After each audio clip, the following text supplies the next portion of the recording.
오늘 우리가 할 말씀은 창세기 44장 1절에서 13절까지 말씀입니다. 창세기 44장 1절에서 13절까지의 말씀입니다.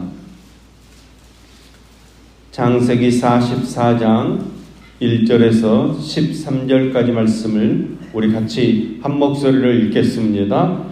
요셉이 그의 집 청지기에게 명하여 이르되 양식을 각자의 자루에 운반할 수 있을 만큼 채우고 각자의 돈을 그 자루에 넣고 또 내 잔 곧 은잔을 그 청년의 자루 아귀에 넣고 그 양식값 돈도 함께 넣으라 하매 그가 요셉의 명령대로 하고 아침이 밝을 때에 사람들과 그들의 나귀들을 보내니라. 그들이 성읍에서 나가 멀리 가기 전에 요셉이 청지기에게 이르되 일어나 그 사람들의 뒤를 따라가서 그들에게 이르기를 너희가 어찌하여 선을 악으로 갚느냐. 이것은 내 주인이 가지고 마시며 늘 점치는 데 쓰는 것이 아니냐. 너희가 이같이 하니 악하도다 하라. 청지기가 그들에게 따라가서 그대로 말하니 그들이 그에게 대답하되 내 주여 어찌 이렇게 말씀하시나이까. 당신의 종들이 이런 일은 결단코 아니하나이다. 우리 자루에 있던 돈도 우리가 가나안 땅에서부터 당신에게로 가져왔거늘 우리가 어찌 당신의 주인의 집에서 은금을 도둑질하리이까. 당신의 종들 중 누구에게서 발견되든지 그는 죽을 것이요 우리는 내 주의 종들이 되리이다. 그가 이르되 그러면 너희의 말과 같이 하리라. 그것이 누구에게서든지 발견되면 그는 내게 종이 될 것이요 너희는 죄가 없으리라. 그들이 각각 급히 자루를 땅에 내려놓고 자루를 각기 푸니 그가 나이 많은 자에게서부터 시작하여 나이 적은 자에게까지 조사하며 그 잔이 베냐민의 자루에서 발견된지라. 그들이 옷을 찢고 각기 짐을 나귀에 싣고 성읍으로 돌아가니라. 아멘. 아멘. 오늘 우리가 읽을 말씀은 창세기 42장에서 45장까지의 말씀입니다. 바로의 꿈과 요셉의 해석대로 7년간의 풍년이 이어서 이제 8년째의 흉년이 시작되었습니다. 흉년이 유례없을 정도로 기승을 부리던 때에 팔레스틴 땅에 살던 야곱의 가족들도 예외 없이 심각한 기근에 시달리게 되었습니다. 야곱은 먹고 살 양식을 구하기 위해 아들 10명, 즉 요셉의 형들을 애굽 땅으로 보냅니다. 야곱은 막내 베냐민을 빼놓고 보냅니다. 왜냐하면 베냐민은 사랑하는 아들 라헬이 낳은 요셉의 친동생으로 야곱이 요셉을 이룬 후에 애지중지하며 기르는 아들이었기 때문입니다. 라헬이 낳은 두 아들 중에 베냐민만 남아있는데 혹시 양식을 구하러 애굽에 갔다가 무슨 재난을 만날까 두려웠던 것입니다. 요셉의 형들 10명이 애굽에 양식을 사러 갔을 때 요셉이 나라의 총리로서 모든 백성들에게 직접 곡식을 팔고 있었습니다. 요셉의 형들도 그 앞에 와서 엎드려 절하며 양식을 사고자 했습니다. 이때 요셉은 그들이 바로 자기의 형인 줄을 알았지만 모른 체하고 엄한 소리를 합니다. 너희들 어디서 왔느냐? 그들은 애굽의 총리가 자기들의 동생인 요셉임을 알아보지 못하고 곡물을 사려고 가나안에서 왔습니다. 대답합니다. 이 순간 요셉은 과연 20년 전에 하나님께서 주신 꿈대로 형들이 빈 곡식단이 요셉의 그 충실한 곡식단에게 절하며 경의를 표하는 것을 직접 눈으로 보게 됩니다. 요셉은 바로 그 꿈을 생각하고 형들의 인격도 시험할 겸 친동생 베냐민과 아버지 야곱에 대한 소식을 기대하고 계속 다그쳐 그들을 극한 상황으로 몰아갑니다. 요셉은 형들을 정탐꾼으로 몰아 베냐민을 데려올 수밖에 없도록 일을 만들어 갑니다. 형들은 시므온을 인질로 잡힌 채 가나안 땅 집으로 돌아갑니다. 시므온은 20년 전 요셉을 죽이는 일에 주동자였습니다.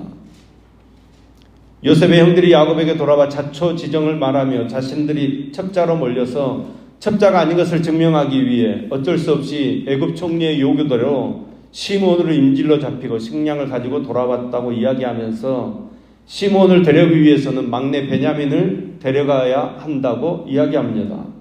근데 야곱은 베냐민을 데려갈 수 없다고 단호하게 거절합니다. 그때 유다가 나서서 자신이 베냐민 대신 인질이 되어 죽을지라도 베냐민을 꼭 돌아오도록 하겠다고 아버지를 설득합니다. 유다의 이 비장한 결심과 간절한 설득에 야곱은 결국 베냐민을 보내기로 결정합니다. 형들이 예물을 마련하고 갑절의 돈을 가지고 그리고 베냐민을 데리고 애굽에 가서 요셉 앞에 서게 됩니다. 형제들이 요셉에게 예물을 드리고 땅에 엎드려 절하자 베냐민이 살아있음을 확인한 요셉이 그 아우를 사랑하는 마음이 북받쳐서 급히 울 곳을 찾아 안방에 들어가서 울고 얼굴을 씻고 나와서 그 마음을 억제하고 음식을 차리게 합니다. 그리고 요셉이 청재기를 시켜서 운반할 수 있을 만큼 양식을 담게 하고 양식 대금으로 가져온 돈도 다시 담게 합니다. 이때 요셉은 형제들이 위기에 빠지는 베냐민을 어떻게 하는가 보자 형제들을 시험합니다. 자신이 가장 아끼는 은잔을 베냐민의 자루에 넣도록 하고 종을 보내 도둑으로 몰게 합니다. 이때 형제들이 베냐민만 종으로 놓고 도망간다면 그 시험에서 이기지 못하는 것입니다. 이 시험의 목적은 베냐민에 대해서 형제들이 어떤 태도를 보이는가 하는 것입니다. 형제들은 요셉을 통해 한 번 교훈을 얻은 바 있습니다. 그러게 두 번 실수하지 않습니다. 놀랍게도 유다가 베냐민 대신 종으로 남겠다고 나섭니다. 야곱의 마음이 움직였습니다. 이들 형제들이 누명을 쓴 베냐민의 죄에 대해서 변명하기보다는 베냐민의 죄에 대한 처벌로 기꺼이 요셉의 노예가 되겠다고 자청했다는 사실입니다. 형제들은 모두 회개하고 있었습니다. 예전 같으면 아마 베냐민만 죽게 내버려 두고 다 도망갔을지도 모릅니다. 그러나 형제들은 이미 변해 있었습니다. 이제 요셉의 형제들은 요셉을 미디안 상인에게 팔 때와는 전혀 다른 것입니다. 그들의 변화는 시험을 이기게 합니다. 여러분, 누구도 환난이나 시험이 없을 수 없습니다. 그러나 누구나 그 시험을 이기는 것은 아닙니다. 사랑을 가진 사람이 이깁니다. 하나님 안에 있는 사람이 이기는 것입니다. 오늘 성경은 시험에 빠졌으나 이긴 요셉의 형제들에 관한 이야기입니다. 여러분, 무엇으로 이겼습니까? 가족 간의 사랑으로 이긴 것입니다. 우리도 세상에서 갖가지 시험을 당하며 살아갑니다. 그 모든 시험을 이길 능력은 사랑입니다. 하나님을 사랑하고 이웃을 사랑함으로 시험에 자주 빠지고 우리는 넘어지지만 당당하게 이겨내는 저와 여러분 되기를 소망합니다. 자신의 모습을 감추어오던 요셉은 더는 북박치는 감정을 억제하지 못하고 자신의 정체를 형제들에게 밝힙니다. 그 순간 걷잡을 수 없는 울음이 터져 나왔습니다.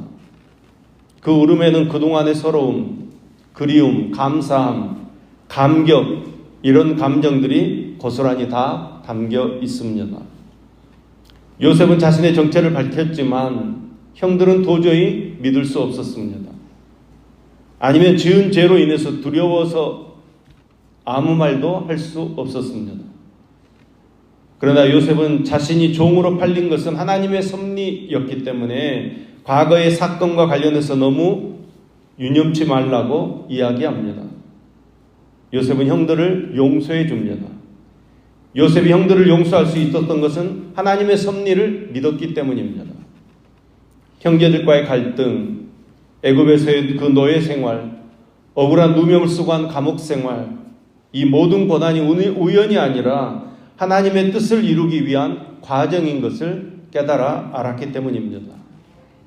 특히 요셉은 창세기 45장 7절 말씀에서 하나님이 큰 구원으로 당신들의 생명을 보존하고 당신들의 후손을 세상에 두시려고 나를 당신들보다 먼저 보내셨나이다. 이렇게 고백합니다. 요셉은 자신이 아브라함의 언약, 특히 큰 민족과 관련된 언약의 성취를 위해서 하나님의 도구로 사용되고 있음을 알고 있는 것입니다.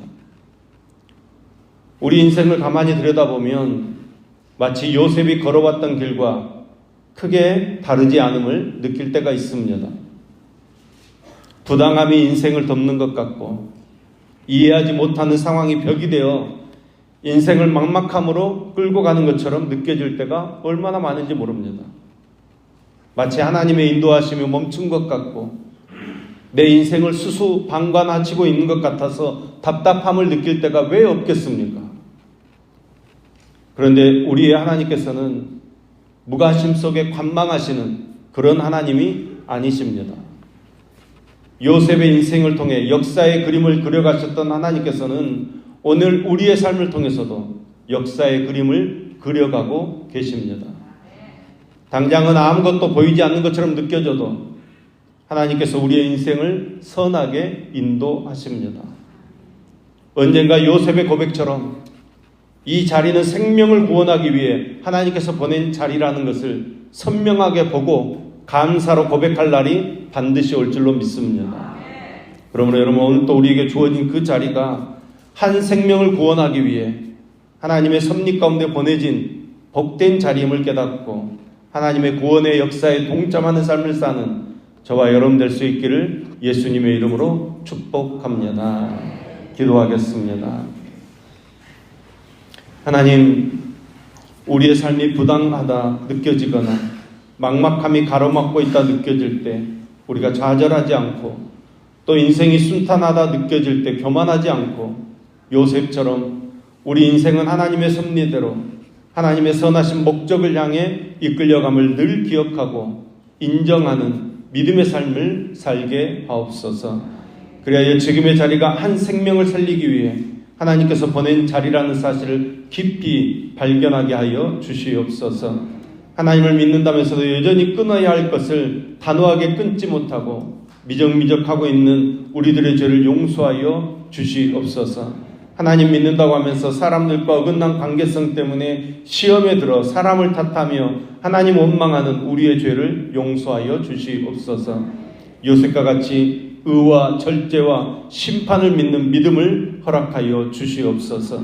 셈하시는 하나님께서 함께 하심을 믿은 요셉이 자신을 죽음의 구렁텅이에 내몰았던 형들을 미움과 증오에서 끊어버리고 긍휼과 사랑으로 감싸는 사랑 안에, 믿음 안에 있던 모습처럼 하나님, 우리도 형제들을 사랑하고 용서하는 믿음 안에 거할 수 있도록 주님께서 함께하여 주시옵소서. 하나님께서는 셈하시고 심판하시는 공평한 분이라는 사실을 한시도 잊지 않게 해주시어서 우리가 악을 끊고 선을 행하는 절제된 믿음의 삶을 살아갈 수 있도록 붙잡아 주시옵소서. 이웃을 탓하기보다 이웃을 하나님의 사랑으로 품고 살아가는 의로운 믿음의 삶을 살도록 하나님께서 함께하여 주시옵소서. 오늘도 1,000원 현금을 드리는 임진혁 청년, 임상훈 청년, 강영재, 강희로의 손길을 흠양하시며 또 생일 감사금을 드리는 최재호 집사님의 손길을 흠양하여 주시옵소서. 주님, 우리 최재호 집사님 기억하여 주시옵소서. 암을 치료하여 주시옵소서. 12차까지의 항암 치료가 은혜 가운데 진행되도록 깨끗하게 치유받도록 주님 역사하여 주시옵소서. 일상으로 돌아와 주님께 영광을 위해 살아갈 수 있도록 은혜 베풀어 주시옵소서. 오늘도 우리 삶의 걸음걸음을 주님께서 친히 인도해 주시어서 빛으로 소금으로 이 땅에 선한 영향을 끼치며 살아가도록 함께하여 주시옵소서. 우리 언제나 함께 하시는 예수님의 이름으로 기도합니다. 아멘.